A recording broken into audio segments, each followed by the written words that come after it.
ডিমৌত সংঘটিত হৈছে ভয়াবহ ঘটনা। ডিমৌৰ দিচাং দলঙৰ ৰেলি ভাঙি বাগৰি পৰিল এখন ভৰ্তি ট্ৰাক। নদীৰ পানীৰ তলত লোহাৰ ভৰ্তি ট্ৰাক। ঘটনাস্থলীত শিৱসাগৰ আৰক্ষী উপস্থিত হৈছে, লগতে উপস্থিত হৈছে SDRFৰ দল। ৩৭ নং ৰাষ্ট্ৰীয় ঘাইপথৰ দিচাং দলঙত এই ঘটনা সংঘটিত হৈছে। ড্ৰাইভাৰ হেণ্ডিমেন অৱশ্যে জীৱতে উদ্ধাৰ হৈছে আৰু তেওঁলোকক চিকিৎসালয়ত ভৰ্তি কৰোৱা হৈছে। আৰু যিখন ট্ৰাক বাগৰি পৰিছে, দিচাং দলঙত যিখন ট্ৰাক বাগৰি পৰিছে, সেই ট্ৰাকখনৰ নম্বৰ হৈছে AA06AC4926। এতিয়াও নৈৰ পানীৰ তলত আছে ট্ৰাকখন। তিনিচুকীয়াৰ পৰা যোৰহাট অভিমুখী আছিল ট্ৰাকখন আৰু ট্ৰাকখনৰ চালকৰ নাম আছিল মহিবুৰ ৰহমান, হেণ্ডিমেন দিলৱাৰ হুছেইন আৰু ট্ৰাকখনৰ স্বত্বাধিকাৰীৰ নাম আবিদুৰ ৰহমান। বৰ্তমান চালক আৰু হেণ্ডিমেন দুয়োকে জয়সাগৰ অসামৰিক চিকিৎসালয়ৰ পৰা যোৰহাট চিকিৎসা মহাবিদ্যালয়লৈ স্থানান্তৰ কৰা হৈছে। নদীৰ পানীত SDRF বাহিনীয়ে উদ্ধাৰ অভিযান আৰম্ভ কৰিছে।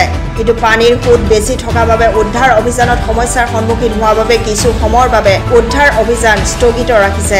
ডিমৌত এক ভয়াবহ ঘটনা সংঘটিত হৈছে। ডিমৌৰ দিচাং দলঙৰ পৰা দলঙৰ ৰেলি ভাঙি বাগৰি পৰিল এখন ভৰ্তি ট্ৰাক। নদীৰ পানীৰ তলত লোহাৰ ভৰ্তি ট্ৰাকখন। ঘটনাস্থলীত শিৱসাগৰ আৰক্ষী উপস্থিত হৈছে, লগতে উপস্থিত হৈছে SDRFৰ দল। ৩৭ নং ৰাষ্ট্ৰীয় ঘাইপথৰ দিচাং দলঙত এই ঘটনা সংঘটিত হৈছে। অৱশ্যে ড্ৰাইভাৰ হেণ্ডিমেনক জীৱন্তে উদ্ধাৰ কৰা হৈছে আৰু তেওঁলোকক চিকিৎসালয়ত ভৰ্তি কৰোৱা হৈছে।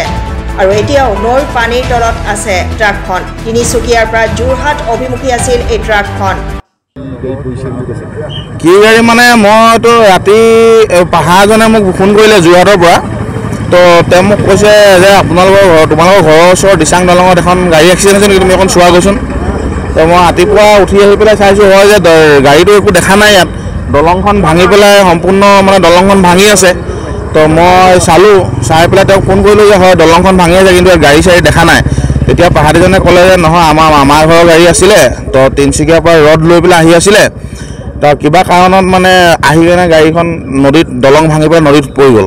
তো নদীত পৰি গ'ল চাইছোঁ আমি, গাড়ীখন সম্পূৰ্ণ পানীৰ তলত বুৰ হৈ আছে।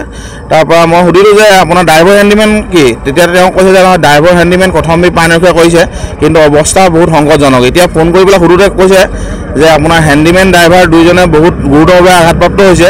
তো হেণ্ডিমেনজনৰ বুকুত অলপ ফাটিছে কৈছে, ডিঙি কাটিছে কৈছে, তাৰপৰা আপোনাৰ ভৰি কাটিছে কৈছে। তো হেণ্ডিমেনজনৰ ড্ৰাইভাৰজনৰ কঁকালত দুখ পাইছে কৈছে, মূৰ ফাটিছে কৈছে। সিহঁতি কেনেকৈ কি কৰি পেলাই সিহঁতি যান বচাই পেলাই উঠিলে নাজানো আৰু। তাৰপিছত সিহঁতি কোনোবাই নিলে যদিও নাজানো, নিজে গ'ল যদিও জানো জয়সাগৰ হস্পিটেললৈ। তাৰপৰা তাত নাৰাখিলে বুলি ক'লত এতিয়া বৰ্তমান যোৰহাট চিকিৎসা মহাবিদ্যালয়ত ভৰ্তি হৈ আছে বুলি তেওঁ ফোনযোগে জনায়। সিমানটোৱে আৰু। এতিয়া উদ্ধাৰ কৰাৰ প্ৰচেষ্টা চলাই থকা হৈছে। গম পাইছোঁ মানে আমি জনামতে, তেওঁলোকে কোৱা মতে এখন ট্ৰাক এখন হ'ব, 12 চকীয়া ট্ৰাক এখন। ড্ৰাইভাৰ হেণ্ডিমেন বৰ্তমান সৌভাগ্যক্ৰমে ৰক্ষা পৰিছে তেওঁলোকে, ইমানতে গম পাইছোঁ।